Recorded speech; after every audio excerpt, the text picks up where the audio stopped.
ako. Ipagpaumanhin ninyo kung sa gitna ng pagsasalita ko, ako'y hihinto, hihinga, dahil sa bigat ng aking kalooban. Pero hindi yan ang dapat kong ihingi ng paumanhin. Hindi yan ang kasalanan ko sa bayan na dapat ihingi ko ng tawad. Narito po ako dahil sa tawag ng Iglesia ni Cristo para sa transparency, accountability, at hustisya. At dahil sa tawag ng sarili kong konsensya, bilang senador, bilang kapatid, bilang Pilipino. Bata pa lamang kami ni Bongbong.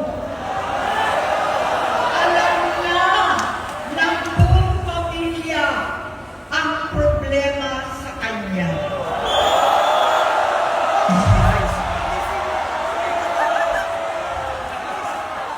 Totoo lang, mababasa naman ng lahat ang mga testimonya ng aking ama patungkol sa kanyang ugali at gawain. Noon, dahil may tatay pa kami, hindi ko pa siya responsibilidad. Noong tumatanda, ay mas naging nakakabahala. Batid ko na nagdadrag siya.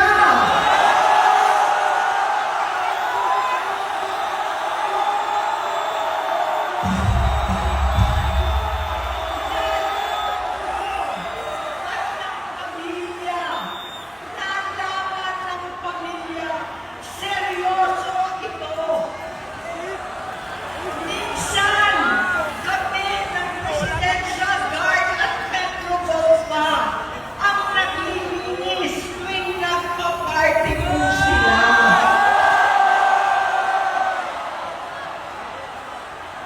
Nabuhay kaming magkakapatid sa ibang bansa.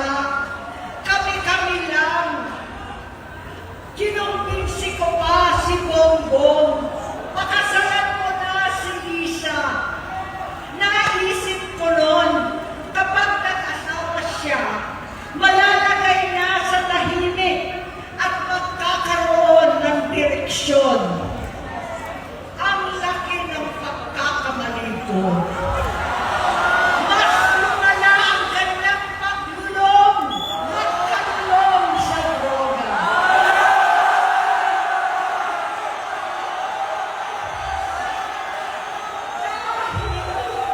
Parehas pa na silang mag-asawa.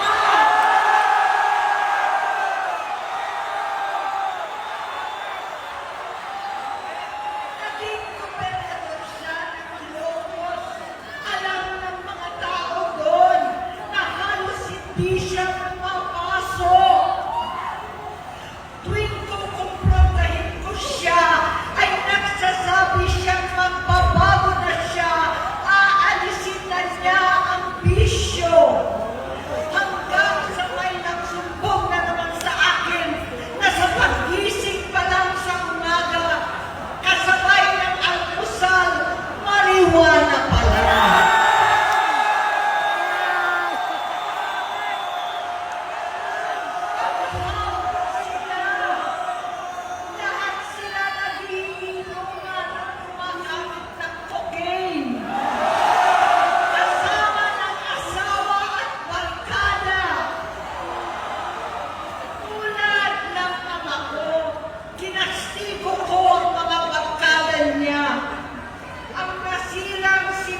vice-presidente.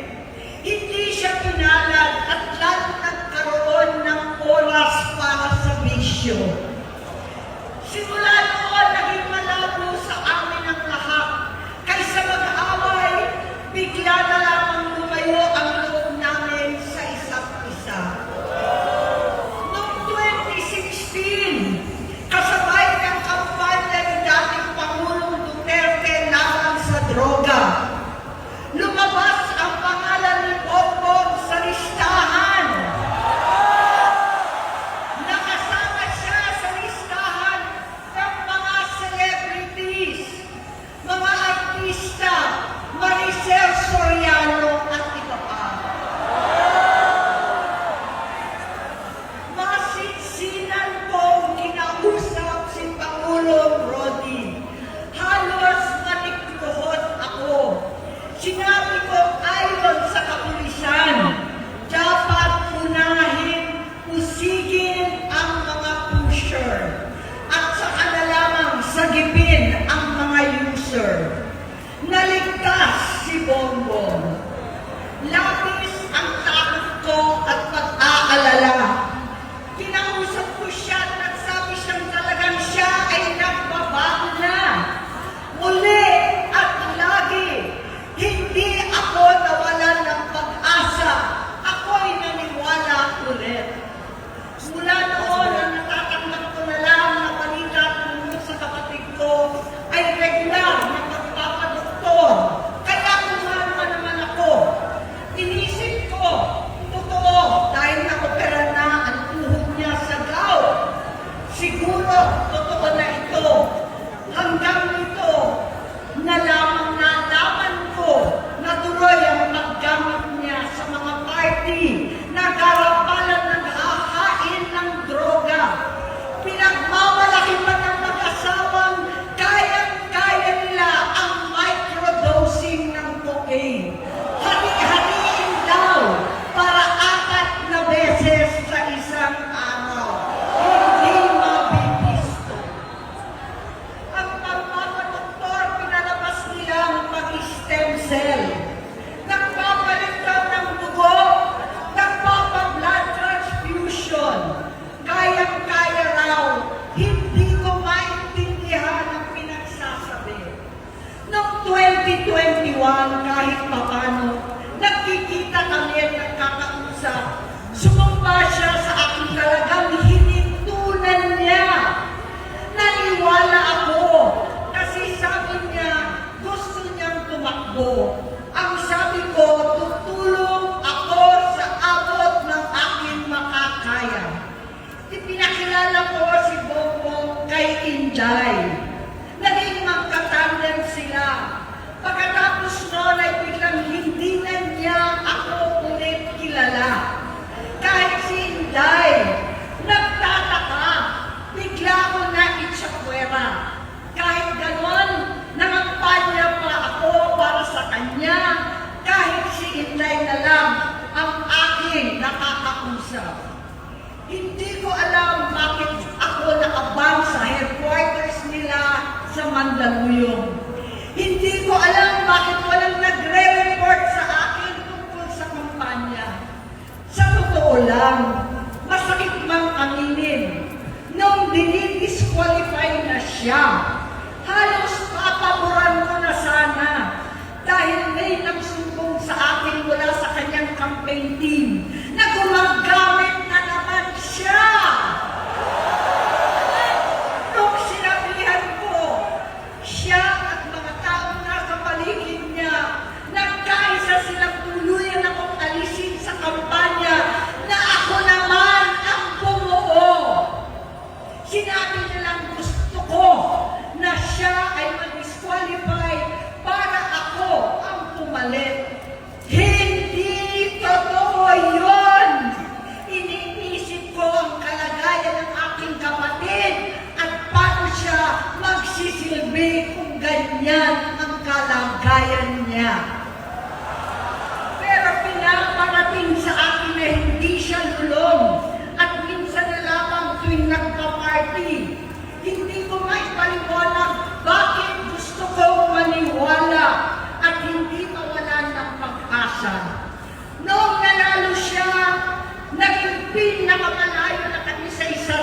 mag-isa.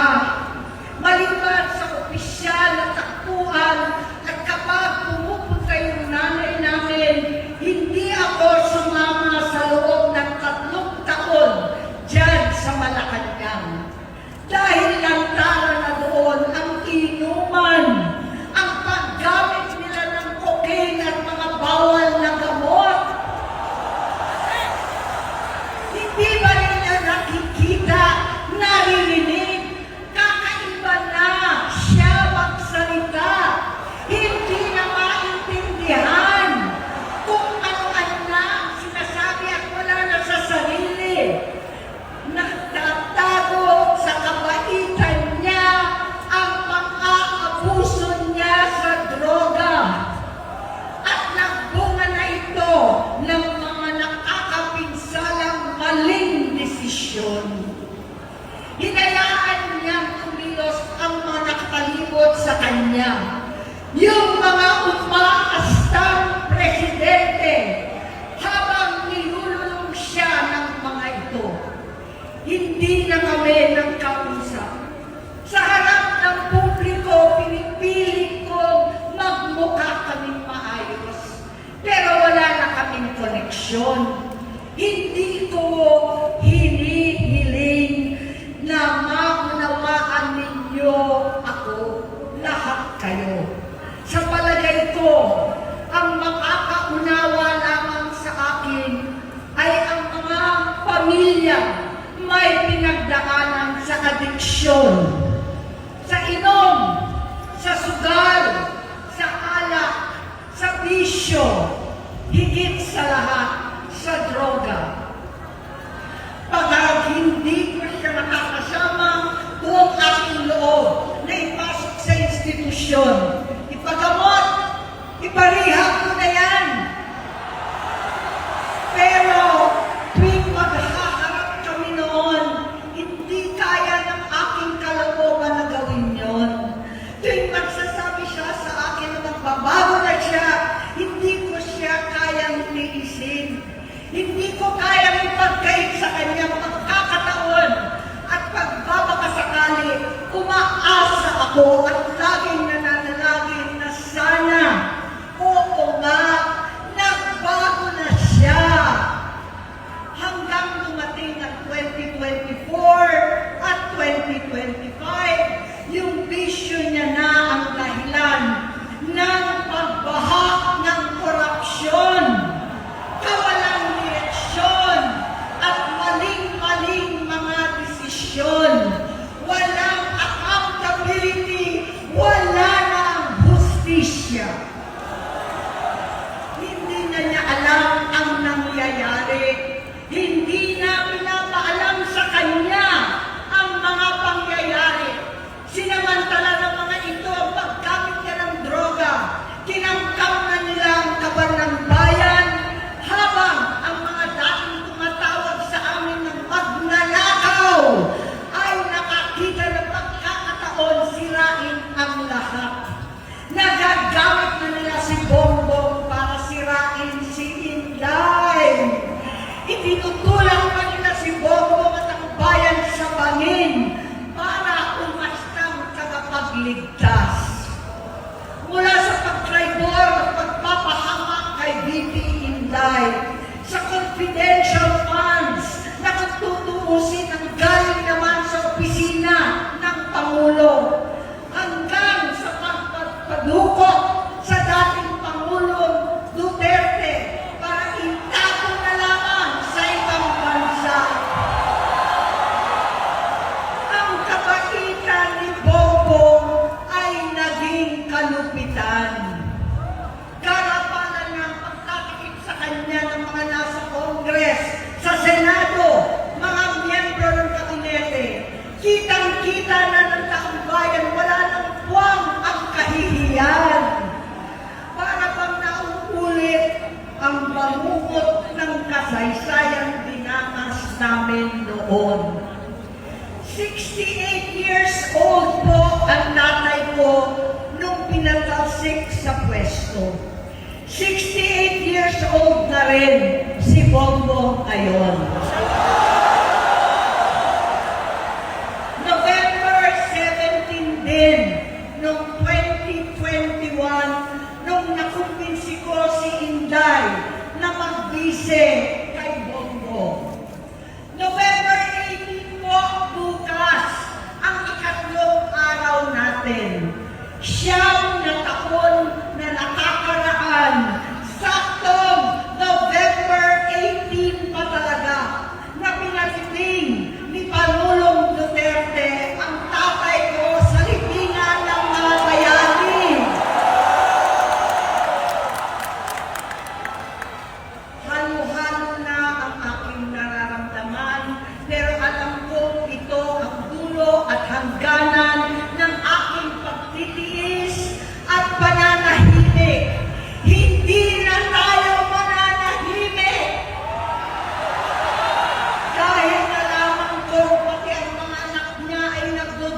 Marcos. Gusto kong ibangon ang dangal ng aking ama. Sa pamamagitan ng nagpagtatrabaho para sa bayan, sinikap kong maging mabuting gobernador, kinakawan, senador. Hindi ako halos nagpapahinga para makapag-iwan sana ng legasiya na kapag sinabing Marcos, nabawi na namin ang tingin sa nakaraan. Ngunit sa kagustuhan kong maging responsableng anak, matupad ang pangako ko sa aking ama, nabigo akong maging mabuting kapatid. Naging mahina ako kay Bongbong. Sa kapulisan at sundalo sa lahat ng mga leader at tagapagpatupad ng batas, siya ang Pangulo natin ngayon. Sinabi ko kung anong kalagayan niya ngayon. Tulungan niyo akong mapabuti ang kanyang kalagayan. Tulungan niyo akong matulungan siya. Hindi niya ako kalaban. Ang kalaban niya ay ang sarili niya. At nadadamay ang bansa sa laban na yan. Bilang senador at lingkod bayan, batid ko ang mga problema at gaya ng bayan, alam ko rin ano ang solusyon. Sa pagkakawatak-watak, patuloy na pamumulitika, pagnanasa sa kapangyarihan ng mga talunan naman, kaguluhan sa Mindanao, alanganing giyera sa China at Estados Unidos, kawalang pananagutan sa flood control scam, karapalan kahiman, panggigimit sa hindi kaalyado, pagkakanulo sa kapwa Pilipino, pagsakit sa dating Pangulong matandang may sakit upang ihagis lamang sa bansang dayuhan, pagsadsad ng piso, paglaganap ng gutom, paghihingalo ng ekonomiya, at pagsasawalang bahala sa taong bayan. Ang delubyo at kalamidad na nagdudulot ng parusa, ang korupsyon na nauwi sa kawalan ng tiwala at hustisya sa Pilipinas, sa kanyang pamahalaan, lahat ng yan ay masusolusyonan kung ikaw, aking kapatid, magsaayos ng iyong sariling kalusugan. Kapag humupa ang ingay sa politika, kapag umuwi na kami sa aming pamilya, hindi bilang senador, kundi bilang ate, bilang si Manang Aimee ni Bonget, kaya ito sasabihin sa harap ng taong bayan, sa harap ninyong lahat, at sa harap ni Bongbong. Bonget, magtatatlong taon na tayong hindi nakakausap. 3 taon ko nang sinusubukan muli na ako'y pakinggan. Siguro ngayon ay makakarating ng buo ang gusto kong sabihin. Walang mababawasan, hindi madadagdagan. Bongbong, nag-aalala sa iyo si Manang. Tuwing nakikita kita sa TV, gusto kitang puntahan. Napakalaki ng pinagbago mo. Itsura, pagsasalita, takbo ng pag-isip. Minsan, napapatanong ako sa sarili ko, ikaw pa ba yan?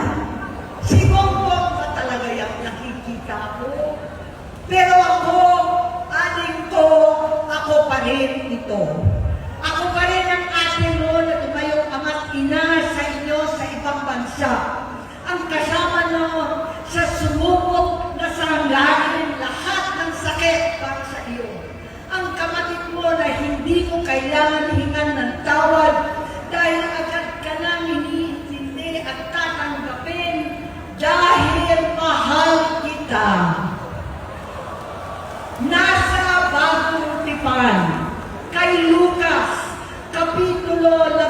versikulo 3 hanggang 4. Kung magkasala ang iyong kapatid, sawayin mo siya.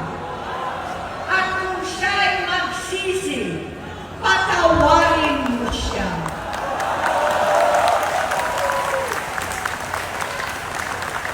Tama na, ading ko. Tapusin mo na ang paghihirap mo at ng bayan.